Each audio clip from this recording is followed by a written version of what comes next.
성경 초대교회가 세워질 당시에 예루살렘에 있던 교인 부부였습니다.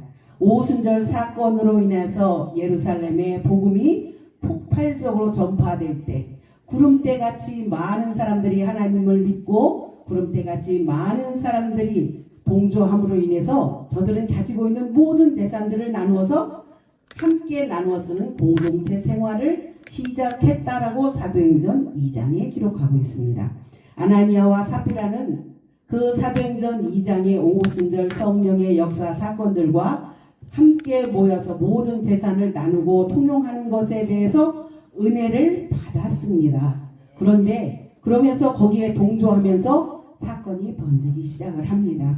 초대교회에 순수하게 세워졌던 많은 사람들, 하나님의 뜻을, 하나님을 알고 예수 그리스도를 알고 섬기고자 하면서 많은 은혜를 받았던 많은 사람들이 서로 재산을 나누고 통용함에 있어서 아나니아와 삽비라도 거기에 다리가 반쯤, 오늘 본문 사건을 보니까 반쯤이에요. 두 발이 온전히 담궈진 게 아니라 발이 반쯤 그곳에 담겨져 있었습니다. 이사야 1장 8절 말씀에 보면 너희들이 성전들만 밟는 것이 아니냐라고 책망하시는 말씀. 8절, 18절 잘 기억이 갑자기. 성전들만 밟는 것이다 라고 말씀한 내용이 기억이 나는 거예요. 아나니아와 삽비라는 많은 사람들이 자기들이 가진 재산을 다 공동체에 드리고 거기서 함께 공동 생활을 한 거에 대해서 은혜를 받긴 받았습니다. 그 사건을 오늘 사도행전 5장에 있는 사건을 통해서 예루살렘 교회에 세워졌던 많은 성도들, 부름받아서 복음을 받아들인 많은 사람들이 사실은 아나니아와 삽비라 때문에 시험이 들 수도 있었습니다. 내가 어디에 있느냐가 중요한 거예요. 어제 어느 목사님이 설교를 하면서 선택의 자유라는 제목을 가지고 설교를 했습니다. 내가 어느 곳에 서 있을 것이냐, 성전 틀만 밟고 갈 것이냐, 아니면 두 발 다 성전에 들여놓고 하나님을 섬기며 살 것이냐라는 것은 우리들의 선택이란 말입니다.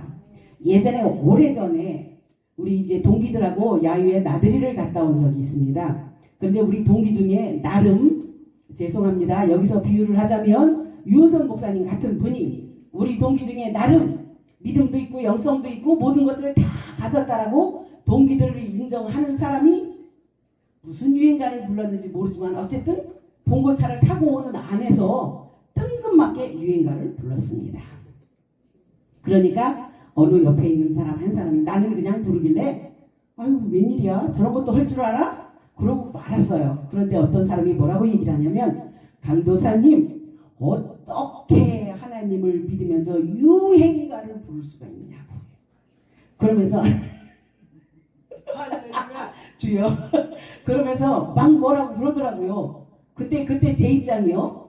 유행가를 부른다고 뭐라고 할 수도 없고 유행가를 부른 분한테도 뭐라고 할 수도 없고 그러니까 뭐라고 얘기를 하냐면 그 유행가를 불렀던 강도사님이 뭐라고 얘기를 하시냐면 우리는 하나님의 특별 은총에 의해서 부름받은 사람들이 맞습니다 라고 얘기를 하면서 우리가 유행가를 부를 수 있는 것은 우리에게 자유의지를 주셨고 일반 은총이 있기 때문에 불러도 됩니다 라고 얘기를 하더라고요. 자, 어느 쪽을 선택할 것입니까? 어느 쪽을 선택할 것입니까? 그게 선택의 자유인 거예요. 내가 하나님 앞에 모든 것을 올인할 것이냐 아니면 한 발만 담그고 이것도 되나 저것도 되나. 아까 저 시간에 대표회장님 트롯 얘기를 하셨는데 저도 요즘에 한 사람한테 폭 빠졌습니다. 현역가왕을 하는데 정말 너무 잘하더라고요. 그러면서 지난번에도 제가 말씀드렸지만 저는 그걸 보면서 뭘 느끼냐면 나는 왜 저렇게 찬양을 못할까? 나는 왜 저렇게 감미롭게 찬양을 못할까? 하나님이 저 모습을 좋아하시는 것이 아니라 내가 하나님 앞에 서서 찬양하는 모습을 좋아하실 텐데 나는 왜 저들처럼 몸과 마음과 정성을 다해서 하나님을 찬양하지 못할까? 사실은 그런 부분들이 내 안에 더 많아져요. 그러면서 느끼는 게 뭐냐면 저들은 저 한 곡을 저 경연에 나오기 위해서 그 한 곡을 연습하기 위해서 수천 번 수만 번을 내 것이 되고자 내 것으로 만들고자 노력을 하는데 목사인 나는 찬양을 하기 위해서 몇 번을 부르십니까? 죄송합니다. 제 얘기하고 있는 중입니다. 목사님 오셨으니까 특송해야죠. 특송이요? 예, 하지요. 몇 번을 연습했습니까? 아유, 기본 실력으로 하지. 뭐 가지고 있는 거 갖고 하지. 우리 그러고 있잖아요. 그러고 있잖아요. 참 내 모습이 그래요. 내 모습이. 정말 하나님 앞에 이제 그래도 밖에 나가서 사역이 주어지면 어디에 행사가 있을 때 특송해 주세요. 찬양인도 해주세요. 라면 그 부분을 놓고 아주 그날 가는 날 아침까지 열심히 연습하고 열심히 기도하고 열심히 하나님 앞에 모든 것을 다 맡긴다 하고 그러고서 갑니다. 그러면 그때는 조금 나아요. 내가 찬양을 부르고도 그래 하나님 내 중심 보셨고 내가 이만큼 연습했으니까 그리고 은혜 받았으니까 왜 찬양은 내가 은혜 받아야 되거든요. 다른 사람이 은혜 받는 거 소용없어요. 찬양 부르는 사람이 은혜를 받아야 다른 사람도 은혜를 받거든요. 그런데 그런 모습들을 그러고 하고 나면 대가제 찬양에 제가 은혜를 받았잖아요. 왜? 많이 연습하고 기도했잖아요. 그럼 은혜가 되거든요. 근데 이렇게 집회를 나와서 갑자기 찬양도 시키고 갑자기 특성을 시키고 그러면 그래 기본 실력이 있으니까 사람들이 박옥순이는 찬양 다 잘한다고 하니까 그러면서 찬양하는 모습들이 너무나 많다는 말이에요. 제가 그래서 이번에 그것을 보면서 하나님 저들이 가지고 있는 그 열정 저들이 가지고 있는 그 마음 내 안에도 그 열정을 주시고 그 마음을 주세요. 저들이 사단에 사로잡혀서 쓰임받는 것이 아니라 하나님 앞에 쓰임받을 수 있도록 내 안에도 그런 마음들을 주세요라고 제가 기도를 합니다. 그러면서 제가 그것을 보면서 저 목소리로 찬양을 하면 얼마나 좋을까. 저런 모습으로 하나님 앞에 올려드린다면 하나님 얼마나 기뻐하실까? 라고 하면서도 이 귀가 즐겁잖아요. 아까 그 예장님 그러셨잖아요. 귀가 즐겁잖아요. 우리 귀가 즐거운 건 어떻게 할 수 없는 거예요. 그래서 그 모습을 보면서 제가 하나님 이제 저도 열심히 찬양 부르겠습니다. 예전에는 하루 서너 시간씩 집에서 혼자 찬양을 했어요. 혼자 찬양 틀어놓고 하루 서너 시간씩 기본적으로 찬양 연습을 했어요. 그런데 그것을 놓기 시작한 지가 벌써 몇 년인지 기억도 안 나요. 그래서 어쩌내게 아버지 잘못했어요. 이제 찬양할 수 있게 해주세요. 이 찬양하는 마음도요 하나님이 주셔야 해요. 내가 하고 싶다고 되는 게 아니에요. 내가 하고 싶어서 하는 건 돼지 몇 단어들밖에 안 나와요. 근데 하나님이 정말 은혜가 주시고 네가 해야 될 거라고 얘기를 하시면 그거는 기쁨이 넘치고 은혜가 넘치거든요.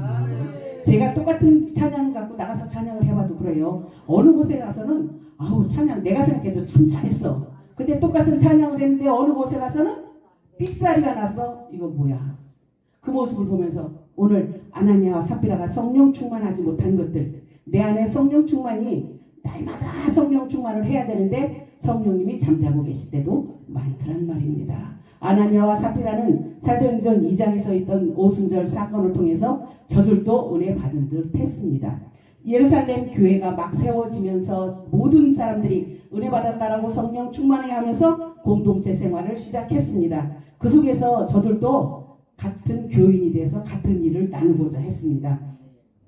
오늘 사도행전 5장 1절 2절에 보면 소유를 팔았다. 뭐하기 위해서요? 하나님 앞에 다 드리기 위해서. 다 드리기 위해서 소유를 파는 거예요. 그런데 뭐라고 써있냐면 일부를 감추어 두었다. 그 아나니아 혼자 한 게 아니라 삽비라랑 같이 했어요. 참 이럴 땐 부부가 의견이 참 잘 맞아요. 나쁜 일하는 데 있어서는 부부가 의견이 참 잘 맞아요. 좋은 일하는 데 있어서는 그렇지 못할 게 많거든요. 그 다음에 3절 4절에 보니까 아나니아가 사도를 속였다라고 써있고 5절에는 베드로의 책망을 받고 아나니아가 그 자리에서 혼이 떠났다라고 기록하고 있습니다. 그 다음에 8절에는 삽비라도 베드로를 속였다 하고 5장 10절에 삽비라도 혼이 떠났다라고 성경을 써 있습니다. 아나니아와 삽비라의 성품을 본다고 보면 신앙으로 소유의 전부를 드리기 위해서 자신들도 고백을 했었습니다. 또 그 사람들이 많은 동역자들이 하나님 앞에 자신들이 가지고 있는 전부를 드린 것에 대한 질투심에 의해서 진정한 마음도 없이 서원하기로 고백하지 않았나 하는 느낌도 없지 않아 있습니다. 왜?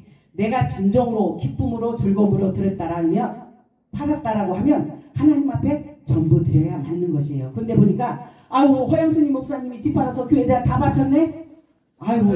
나는 어떻게 해야지? 나는 어떻게 해야지?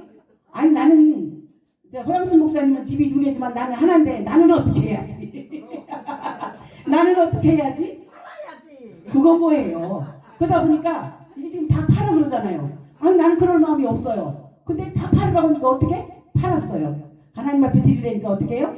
아까워요. 그래서 일부를 속였다, 숨겼다. 그것이 아나니아와 삽비라는 얘기예요. 주위에서 막 몰아가니까 어쩔 수 없이 집을 팔았습니다. 그런데 내 심령에서는 드리고 싶은 마음이 없어요. 그렇기 때문에 소유의 일부를 팔았다. 사람에게 보이기 위하고 허영심이 강한 부부들이었다라고 성경은 볼 수 있습니다. 또 5장 3절 8절의 모습을 보니까 땅값의 일부만 드리면서도 전부를 드린 것처럼 거짓말을 했다. 거짓말은 누가 좋아해요? 사단이 좋아하는 것입니다. 하나님 앞에 드리기로 해놓고 사단에게 쓰임을 받고 있는 거예요. 우리가 잘 아는 창세기에 22장에 가서 보면 아브라함과 이삭이 나옵니다. 아브라함은 무엇을 결단하면서 어느 곳 한 곳에서도 사라와 같이 의논했다라고, 사라와 같이 얘기를 했다라고 기록한 적이 없습니다. 믿음의 결단으로 아브라함이 순종함으로 믿음의 조상이라는 말까지 들었어요. 근데 오늘 사도행전 5장에 오니까 아나니아와 삽비라가 같이 공모했다. 역적도 손발이 맞아야 하는 거예요. 이럴 때 부부가 그렇게 금슬이 좋은 줄 몰랐어요. 우리는 좋은 일 할 때나 나쁜 일 할 때나 그냥 내 주관대로 내 뜻대로 하려고 그러지 남편에게 묻거나 아내한테 묻지를 않아요. 그냥 다 내 마음대로 나 하고 싶은 대로. 그러면 나중에 너 잘났어 소리 나죠. 근데 오늘 보니까 아나니아 삽비라는 그렇게 의견이 잘 맞았습니다. 저들은 교회에 드리기 위해서 소유를 팔았음에도 불구하고 자신들을 위해서 일부를 감추어 놓은 것으로 보아 물질의 욕심이 많은 사람들이었다라고 성경은 기록합니다. 또한 사도들을 속임으로 인해서 사도들만 속인 것이 아니라 하나님까지 속일 수 있을 것이라고 생각할 정도로 불완전한 신앙을 가진 사람들이었다라고 성경은 기록합니다. 여러분들의 신앙은 어떻습니까? 저는 좀 전에 말씀드린 것처럼 팔아서 하나님 앞에 온전히 드려? 못해요. 못해. 왜? 그거 하나 가지고 있는데 그거 팔아서 드리면 누구 말 맞다나 나는 뭐 먹고 살라고? 늙어서 손가락 바르라고? 아니잖아요. 그렇기 때문에 소원은 함부로 하면 안 된다라고 성경은 기록합니다. 성령을 속이는 죄는 마태복음 12장 31절에 뭐라고 기록했냐면 그러므로 내가 너희에게 이르노니 사람의 모든 죄와 회방은 사하심을 얻되 성령을 회방하는 것은 사하심을 얻지 못하겠고. 아멘. 성령 회방죄는 영원히 용서받지 못한다라고 성경은 기록하고 있습니다. 하나님을 섬기면서 다른 한편으로는 돈을 사랑한다라고 기록하고 있습니다. 결국은 멸망받는 자들임을 알 수 있습니다. 디모데전서 6장 9절 10절에 가서 보면 돈은 일만 악의 뿌리라라고 기록하고 있습니다. 우리가 아는 율법은 613가지예요. 근데 돈은 거기에 더해져서 일만 악의 뿌리가 되니 돈은 사랑하지 말라라고 기록합니다. 순간적인 허영이나 자만에서 비롯되는 구제나 헌신의 위험성을 잊어버렸다라고 기억하고 있습니다. 제가 신학교 다닐 때 목사 안수 받기 전까지는 선교원금을 간간히 보냈어요. 그러다가 이제 목사 안수를 받고 부흥사에 들어오면서 선교원금을 보낼 상황이 안 되니까 지금은 선교원금을 보내질 않습니다. 그런데 작년에 우리 동생하고 집에 있어 둘이 앉아서 이제 집에서 TV를 보고 있는데 우리 동생이 전화가 오니까 전화를 받더라고요. 그러더니 어딘지 지금 잊어먹었는데 매달 2만 원씩 어린이들을 위해서 보낸다고 얘기를 하더라고요. 어린이들 고아원들을 돕는데 그런 복지재단에 매달 2만 원씩 무조건 자동이체를 시켜놔서 보낸다라고 얘기를 하더라고요. 그런데 그쪽에서 전화가 와서 뭐라고 얘기하냐면 요즘 그쪽 재정 형편이 너무 어려우니까 혹시 1만 원씩 더 보내주실 수 없습니까? 라고 연락이 오는 거예요. 그러니까 우리 동생이 하는 말이 지금 제가 그거 보내는 것도 저한테는 최선입니다. 죄송합니다. 더는 못합니다. 라고 얘기를 하더라고요. 그래서 끊고 나서 내가 그게 무슨 전화야? 그랬더니 그게 설명을 하는 거예요. 그래서 내가 그랬어요. 야, 목사인 나보다 네가 낫다. 왜? 우리는 선교 현금 어디에 보내면서 2만 원, 3만 원 보내면서 이거 목사님 선교 현금이야 하고 줄 수 있어요, 없어요? 없어요. 나 부끄러워서도 못 주고요. 민망해서도 못 주고요. 존심이 상해서도 못 줘요. 2, 3만 원을 주려면 주지를 말지. 존심이 상해서도 못 줘요. 근데 우리 동생은 그거를 세상에 벌써 직장 다니면서부터 시작했으니까 20년을 넘게 한 거예요. 그래서 내가 야 대단하다. 정말 대단하다. 내가 다른 건 몰라도 그거는 너를 정말 존경할 만하다. 왜 걔들 돈이 안 아깝겠어요? 혼자서 돈 따내매고 둘이 사는데 자기가 벌어먹고 사는데 왜 걔들 돈이 안 아깝겠어요? 그런데 그렇게 하는 모습을 보면서 내가 나 자신을 다시 한번 돌아봤습니다. 나는 지금까지 뭘 하면서 살았던가? 신학교 다닐 때는 그래도 어쨌든 선교원금을 중국으로 보내고 필리핀으로 보내고 많은 금액은 아니지만 다음은 십시일반으로 보태서 조금씩 보냈었습니다. 몇 년 전까지만 해도 보냈었는데 지금은 아예 그것을 안 하고 있다가 또 우리 동생 그러는 모습을 보면서 아 하나님 나에게도 저 마음을 주세요. 원래 우리가 그 마음을 가지고 있어야 되는 거잖아요. 불이 웃는 거, 고아와 과부를 돌아보는 거, 저 선교를 세계 열방을 향해서 선교하는 거 그거 우리가 해야 되는 일이잖아요. 그런데 그러지 못하는 내 자신을 돌아보면서 아 아나니아와 삽비라도 아까웠지. 나도 아까워. 그렇기 때문에 서운하지 않잖아요. 오늘 성경에 보면 전도서 5장 4절 7절에 보면 4절에 뭐라고 써있냐면 내가 하나님께 서원하였거든 각 길을 더디게 말라. 하나님은 우매한 자를 기뻐하지 아니하시나니 서원한 것을 갚으라. 서원하고 갚지 아니하는 것보다 서원하지 않는 것이 낫다라고 성경은 기록하고 있습니다.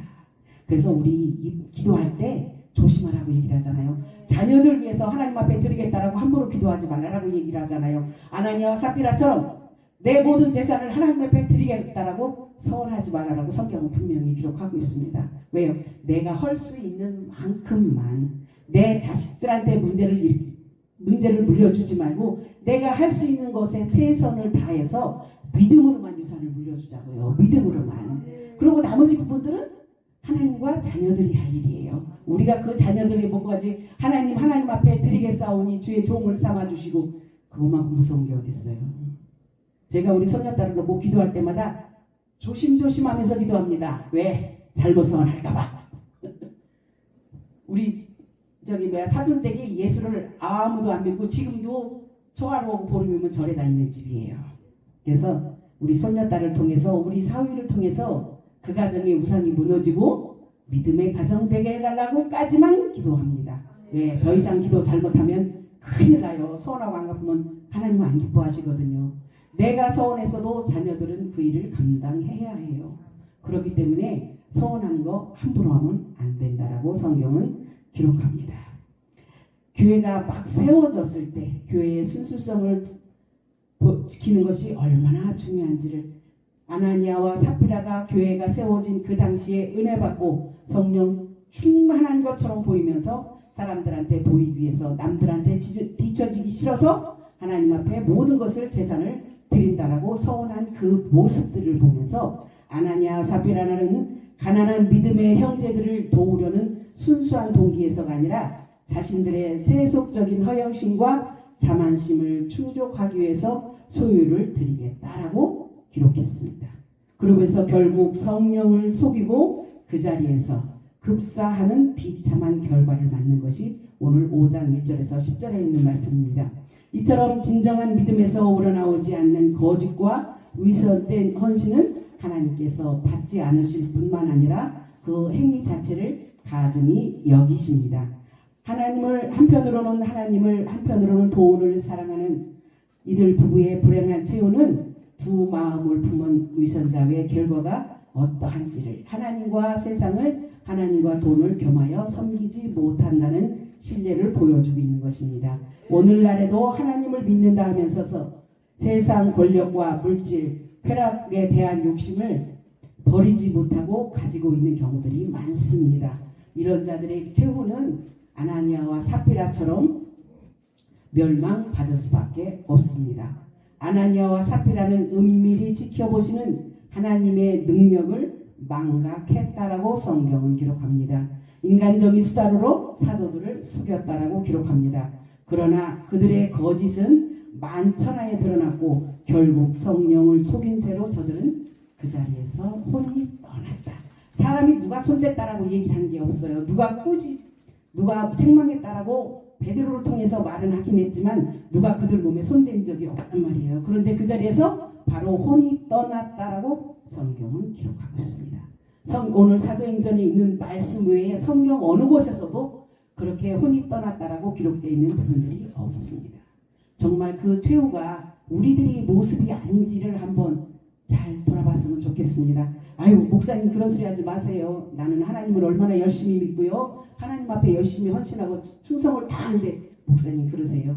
내 열심일 때도 있습니다. 내 특심일 때도 있습니다. 사람에게 보이기 위해서 그럴 때도 있습니다. 성령의 인도하심을 받지 아니하면서 주의를 하면 이런 일들이 벌어진다는 것이 오늘 사도행전 5장에 있는 말씀입니다. 이처럼 인간의 계계는 인간의 눈을 가릴 수 있다 할지라도 하나님의 눈은 피할 수 없다라고, 하나님은 기만할 수 없다라고 성경을 기록합니다. 히브리서 4장 12절에 하나님의 말씀은 살았고 운동력이 있어 좌우의 어떤 날선 검보다도 예리하여 혼과 영과 빛 간절과 골수를 찔러 쪼개기까지 하며 또 마음의 생각과 뜻을 감찰하시나니라고 성경은 기록하고 있습니다. 오늘 히브리서 4장 12절 말씀에 보면 머리끝부터 발끝까지 하나님이 감찰하지 못하는 것이 없다라고 합니다. 어린아이들하고 숨바꼭질하면 어린아이들은 지 눈만 가리고 대가리는 하늘로, 엉덩이는 하늘로 치솟습니다. 왜? 지 머리만 쓰면 안 보이는 줄 알고. 지금 아나니아와 삽비라가 그 모습은 아닙니까? 저와 여러분들에게 그런 모습은 없습니까? 오늘 아나니아와 삽비라를 통해서 내가 세상 것과 하나님 것 중에 어느 것을 더 구별하였는지, 세상과 하나님을 어느 것을 더 사랑하였는지 다시 한번 돌아보는 시간 됐으면 좋겠습니다. 오늘 본문 사도행전 5장 9절 말씀을 읽고 예배를 설교 말씀 마치겠습니다. 사도행전 5장 9절입니다. 사도행전 5장 9절 함께 봉독하겠습니다. 베드로가 가로되 내가 어찌 함께 꾀하여 주의 영을 시험하려 하느냐. 보라, 내 남편을 장사하고 오는 사람들의 발이 문 앞에 이르렀으니 또 너를 메어 내가 하리라 하니라. 아멘. 어찌하여 하나님의 영을 시험하였느냐라고 성경은 기록합니다. 저와 여러분들 오늘 말씀처럼 아나니아와 삽비라처럼 세상과 하나님을 겸하여 섬기는 것이 아니라 오직 예수, 오직 하나님만 섬기는 하나님의 귀한 일꾼들 되시길 주님의 이름으로 부탁합니다. 기도하겠습니다. 사랑의 하나님 감사합니다. 이 시간